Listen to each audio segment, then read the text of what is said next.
بسم اللہ الرحمن الرحیم، السلام علیکم۔ اردو پوائنٹ نیوز روم میں خوش آمدید۔ میں ہوں آپ کا میزبان رخشان میر۔ شامل کریں گے ملکی اور بین الاقوامی اہم خبریں، تبصرے کریں گے، تجزیے کریں گے اور پبلک فیڈ بیک بھی کمنٹس کے ذریعے شامل کریں گے۔ آج بات ہوگی پاک ایران تعلقات کے حوالے سے۔ آج ایرانین اتھارٹیز نے، ایرانین آفیشلز نے اس بات کی تصدیق کی ہے کہ انہوں نے بیلسٹک میزائل کا کامیاب تجربہ کیا ہے، اور ساتھ ہی ساتھ ایرانین وزیر نے یہ بھی کہا کہ ہم کسی فارنر کو اپنے اندرونی معاملات میں دخل اندازی کی ہرگز اجازت نہیں دیں گے۔ امریکہ کی طرف سے جو بیان سامنے آیا ہے اس کے مطابق 630 میل سفر کرنے کے بعد یہ میزائل ایکسپلوڈ ہوا اور شدید مذمت کا سامنا کیا امریکی اتھارٹیز نے، اور پوری دنیا کے مختلف علاقوں میں اس وقت خوف و ہراس کی لہر دوڑ چکی ہے۔ اب خوف و ہراس کی لہر دوڑی یا نہیں، مگر امریکی میڈیا کی طرف سے ہمیں یہی خبریں اور اطلاعات موصول ہو رہی ہیں۔ اس سارے معاملے پر ایران اور امریکہ کے مابین 1979 سے پہلے تو تعلقات مثبت تھے، جب شاہ کی وہاں پر حکومت تھی۔ اس کے بعد جب انقلاب آیا، آیت اللہ خمینی کی حکومت آئی، تو حالات کس طرح سے کشیدہ ہوئے، سینکشنز کب امپوز کی گئیں، یعنی امریکہ کی جانب سے ایران پر پابندیاں، معاشی پابندیاں، سیاسی پابندیاں، فائنینشیل ایڈ کی پابندیاں کب سے عائد کی گئیں، اور 1995 میں ایئر لائنز پر جو جہازوں کے پرزے فروخت کرنے تک، ایکسپورٹ کرنے تک بھی ایران پر پابندیاں عائد کر دی گئی تھیں۔ یہ سارے معاملات کو اپنے اس پروگرام میں تفصیل کے ساتھ آج ڈسکس کریں گے، ایکسپرٹ اوپینین بھی شامل کرنے کی کوشش کریں گے، مگر آگے چل کے ابھی اور اہم خبریں اپنے پروگرام میں شامل کرتے ہیں۔ ڈونلڈ ٹرمپ کے حوالے سے ہم نے متعدد بار گفتگو کی کہ ڈونلڈ ٹرمپ نے 7 اسلامی ممالک پر ویزا بین اور امیگریشن پابندیاں امپوز کرنے کی بات کی اور بین کیا بھی۔ اب ایک بلاک تشکیل کیا جا رہا ہے اسلامی ممالک کی طرف سے، جس میں ایران ہے، صومالیہ ہے اور سوڈان ہے، اور دلچسپ بات یہ کہ اقوام متحدہ میں ان تینوں ممالک کے سفیروں نے آپس میں بیٹھ کر ایک گفتگو کی اور اس بات کی تصدیق کی کہ ہم بھی مسلم ممالک جن پر پابندیاں عائد کی گئی ہیں وہ بھی ایک ایسا بلاک تشکیل دیں گے، اور اس کے موٹیوز میں یہ بات ہوگی کہ امریکی مصنوعات یعنی امریکی پروڈکٹس کو بین کیا جائے، اور امریکیوں کو بھی اپنے ملک میں ٹریول کرنے کی اجازت ہرگز نہ دی جائے۔ جو دلچسپ بات ہمارے تک پہنچی ہے وہ یہ کہ شام میں اسد انتظامیہ اور یمن میں ہادی انتظامیہ بھی ممکن ہے کہ اس بلاک کا حصہ بن جائے۔ شام میں اور یمن میں کیا کرائسز ہیں اس پر ہم تو ڈیٹیل ڈسکشن کر چکے ہیں، مگر یہ جو بلاک بننے جا رہا ہے اس نے ویسٹرن دنیا میں، امریکی دنیا میں ایک ہلچل اور ایک تہلکہ انگیز یہ ایک خبر تھی امریکیوں کے لیے کہ یہ ممالک جو خود دہشت گردی کا شکار ہیں، دہشت گردی سے ٹوٹے ہوئے ہیں، انٹرنل کرائسس کا سامنا بھی ان ممالک کو ہے، کیا وہ بھی ایک بلاک تشکیل دے سکتے ہیں؟ تو یہ بڑی ایک زبردست بات تھی۔ اب بات کرتے ہیں پاکستانی پالیٹکس کے حوالے سے، نیشنل پالیٹکس کے حوالے سے، حافظ سعید کے حوالے سے ہم نے کل ایک مکمل ڈیٹیل پروگرام کیا اور آپ کو بتایا کہ حافظ سعید کو نظر بند پہلی مرتبہ نہیں کیا گیا، 2002 میں کیا گیا، 2006 میں کیا گیا، 2006 کی ممبئی ٹرین بامبنگز کا ملبہ بھی حافظ سعید کے نام کیا بھارت نے، اور 2008 میں جو ممبئی اٹیکس ہوئے اس کا ملبہ بھی حافظ سعید پر ہی ڈالا جاتا ہے۔ تو آج کی خبر یہ ہے کہ حافظ سعید اور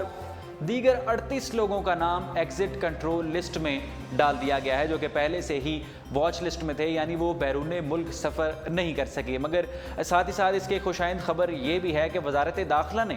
بھارت پر یہ دباؤ ڈالا ہے کہ ہمیں ٹھوس شواہد اگر فراہم کیے گئے، اگر ہمیں کانکریٹ پروفز دیے گئے حافظ سعید کے خلاف اور ان کی ٹیررزم میں انوالومنٹ کے حوالے سے، تو پھر ممکن ہے کہ ہم کوئی ایکشن لیں، ورنہ یہ ہوا میں تیر چلانے کے مانند ہے اس طرح کی خبریں پھیلانا اور میڈیا پر بات کرنا کہ اس دہشت گرد ایکٹیویٹی میں حافظ سعید ملوث تھے۔ تو یہ اچھا اقدام ہے ہمارے وزارت داخلہ کی طرف سے، اور ساتھ ہی ساتھ خبر یہ کہ ان کا اور 38 لوگوں کا نام ایگزٹ کنٹرول لسٹ میں کیوں ڈالا گیا، اور حافظ سعید صاحب ابھی لاہور میں نظر بند ہیں۔ بلاگرز کے حوالے سے اپنے پروگرام میں بات کرتے ہیں۔ وہ بلاگرز جو کہ سوشل میڈیا کی زینت بنے رہے اور سوشل میڈیا پر خاص ہے ان کو لے کر تبصرے کیے جانے لگے۔ وہ 5 نام جو کہ غائب تھے، 21 سے 22 سے 23 دن وہ غائب رہے، کسی کو 6 جنوری کو غائب کیا گیا، کوئی 7 اور کوئی 8 کو 21 سے 22 دن کا یہ عرصہ تھا جب وہ غائب رہے، اور حال ہی میں کچھ دن قبل ہی وہ اپنے گھروں کو لوٹے ہیں۔ صبح 11 بجے کے قریب دا نیوز انٹرنیشنل جو کہ ایک انگریزی اخبار ہے جنگ میڈیا گروپ کا، اس نے خبر شائع کی، اور اس خبر کے مطابق اس خبر کا متن یہ تھا کہ بلاگرز کے خلاف FIA نے फेडरल इन्वेस्टिगेटिव एजेंसी ने, जो कि वफाकी तहकीकाती अदारा है, उसने ब्लास्फेमी का यानी कुफर का केस लॉन्च कर दिया है। ब्लास्फेमी का केस लॉन्च कर दिया है। उसकी अपनी शिक्के थी और उसके तहत ही अब ब्लॉगर्स के ख़िलाफ़, ब्लॉगर्स के बारे में तहकीकात की जाएंगी, तफ्तीश की जाएंगी। कुछ अर्सा तो ये सोशल मीडिया पर ख़बरें गर्दिश करती रहीं और लोग इन पर तबसरे भी करते रहे, लिखते भी रहे, मगर साथ ही साथ FIA की तरफ से कुछ ही घंटे बाद ये उस खबर की तरदीद की गई और कहा गया कि हमने ऐसी इनका नाम ECL में, एग्ज़िट कंट्रोल लिस्ट में नहीं डाला, ब्लास्फेमी का केस लॉन्च नहीं किया। और प्रोफेसर सलमान हैदर से मुतल्लिक अगर कोई इस तरह की खबर है तो वो झूठ पर मबनी है, उसकी तस्दीक FIA ने नहीं की। तो ये थी नेशनल पॉलिटिक्स के हवाले से बातें जो हमने आपके साथ शेयर की। अब बात करते हैं ईरान ने एटमी मिसाइल का आज तजर्बा किया है, उसको लेकर दुनिया में क्या बातें की जा रही हैं। सबसे पहले तो ये जानना बहुत ज़रूरी है कि ईरान के मामलात किस तरह से तब्दील हुए और ईरान में कैसे इनकलाब आया। 1979 से पहले आपने ईरानी तारीख़ का मुतालिया किया होगा और आपने तस्वीर जो इस वक्त आप देख सकते हैं जो हमने निकाली हैं आर्काइव से अपने स्मार्टफोन्स की स्क्रीन्स पर और लैपटॉप्स की स्क्रीन्स पर, आप वो तस्वीर देख सकते हैं कि 1979 से पहले जब शाह मोहम्मद रज़ा शाह पहलवी की हुकूमत थी ईरान पे, उस वक्त हालात बहुत मॉडर्न थे ईरान के। वहाँ की लड़कियाँ जीन्स पहनती थीं, शर्ट्स पहनती थीं, स्कर्ट्स पहनती थी, लड़के लड़कियाँ आपस में फिरती थी, को एजुकेशन में वो तालीम हासिल करते थे, यानी मखलूत तालीमी निज़ाम था ईरान में।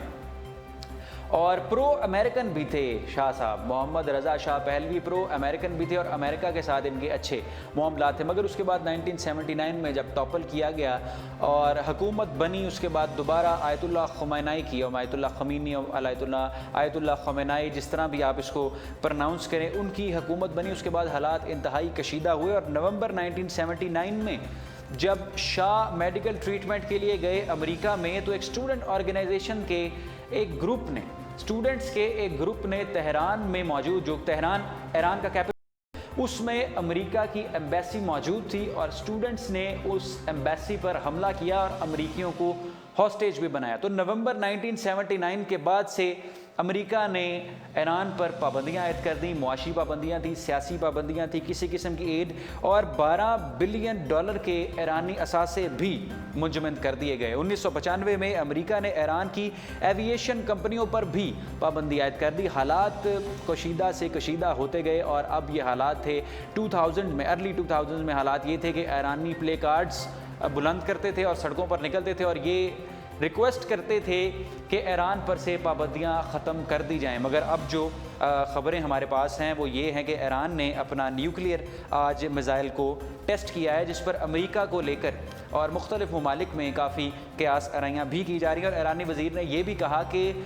हम किसी फॉरेनर की मुदाखलत अपने इंटरनल अफेयर्स में हरगिज़ बर्दाश्त नहीं करेंगे। इससे पहले ये भी याद रहे कि ईरान का जो न्यूक्लियर डील फ्रेमवर्क था उसमें उसे P5 जो 5 ममालिक हैं, परमानेंट मेंबर्स हैं अक़वाम मुत्तहिदा की, उसकी हमायत भी हासिल थी। तो हमें इस वक्त टेलीफोन लाइन पर ज्वाइन करेंगे सीनियर तज्ज़िया निगार और कॉलमिस्ट सलमान आबिद साहब। उनकी राय अपने प्रोग्राम में हम शामिल करेंगे। वो इस सारे मामले को किस तरह से देखते हैं, ईरान और अमरीकी ताल्लुकात का मुस्तकबिल क्या होगा। हमारे साथ टेलीफोन लाइन पर हमें ज्वाइन कर रहे हैं सलमान आबिद साहब। हमारे पास पाकिस्तानी सियासत को लेकर एक और अहम खबर है, डोनाल्ड ट्रंप और तहरीक इंसाफ के हवाले से भी एक खबर है, वो भी अपने प्रोग्राम में शामिल करेंगे। पहले एक्सपर्ट ओपिनियन सलमान आबिद साहब का अपने प्रोग्राम में शामिल करते चलें, वो इस सारे मामले को किस तरह से देखते हैं। प्रोड्यूसर साहब उनको कॉल पे ले रहे हैं। हमारा राब्ता उनके साथ इस्टेब्लिश नहीं हो पा रहा, सलमान आबिद साहब के साथ, उनका भी राय शामिल करने की कोशिश करेंगे। मगर पहले बात करते हैं तहरीक इंसाफ की तरफ से आज करारदाद एक नेशनल असम्बली में जमा करवा दी गई है। आप सबको याद होगा, हमने भी इस पर प्रोग्राम किया कि इमरान खान साहिवाल के जलसे में गए और जलसे में जोश खताबत में उन्होंने ये कह दिया कि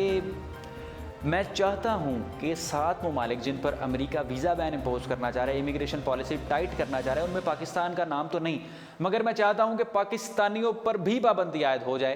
पाकिस्तानियों का नाम भी उन 7 ममालिक में आ जाए और पाकिस्तानी भी अमेरिका सफ़र ना कर सकें और अपने मुल्कों में रहें। उनका कहने का मतलब तो और था कि पाकिस्तानी टैलेंट जो बाहर जाता है, पाकिस्तानी टैलेंट बाहर जाकर अपनी नौकरियां करता है, पाकिस्तानी टैलेंट बाहर ना जाए मगर पाकिस्तान में ही रहे। मगर इस उनके बयान के बाद, इस खताब के बाद ओवरसीज़ पाकिस्तानियों में इजहार बरहमी की शदीद लहर दौड़ गई और उन्होंने इमरान खान को निशाने तनकीद भी बनाया कि हम अमेरिका में रहते हैं, कारोबारों की गर्ज से, तालीम की गर्ज से, अपने कामों की गर्ज से, और यहाँ पर भी पैसे बेचते हैं, वेलफेयर के लिए भी बेचते हैं, फिर भी आप हमारे बारे में इस तरह की बात क्यों कर रहे हैं और क्यों इस तरह की पॉलिसी अपनाई जाए। तो आज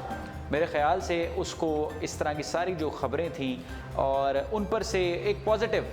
एक अपना इमेज क्रिएट करने के लिए आज कौमी असम्बली में एक करारदाद पास की गई है तहरीक इंसाफ के अरकान की जानिब से, और इन अरकान में असद उमर साहब हैं, शीरीन मज़ारी साहब हैं और दीगर इसमें अरकान शामिल हैं पाकिस्तान तहरीक इंसाफ के, जिन्होंने ये कवानीन, डॉक्टर आरिफ अलवी भी इसमें शामिल है, जिन्होंने करारदाद जमा करवाई है कि ट्रंप इंसानी हकूक़ की खिलाफ वर्जी कर रहे हैं और इससे इंसानियत को ठेस पहुंचेगी। इस्लामी ममालिक अपने आप को इन्फीरियर समझेंगे, कम तर समझेंगे। डोनाल्ड ट्रंप को अपनी पॉलिसी में कोई तब्दीली भी इख्तियार करनी चाहिए। तो शायद उनके नज़र में इस तरह के बयानात और इस तरह की करारदादें इमरान खान के जितने बयानात थे उन पर से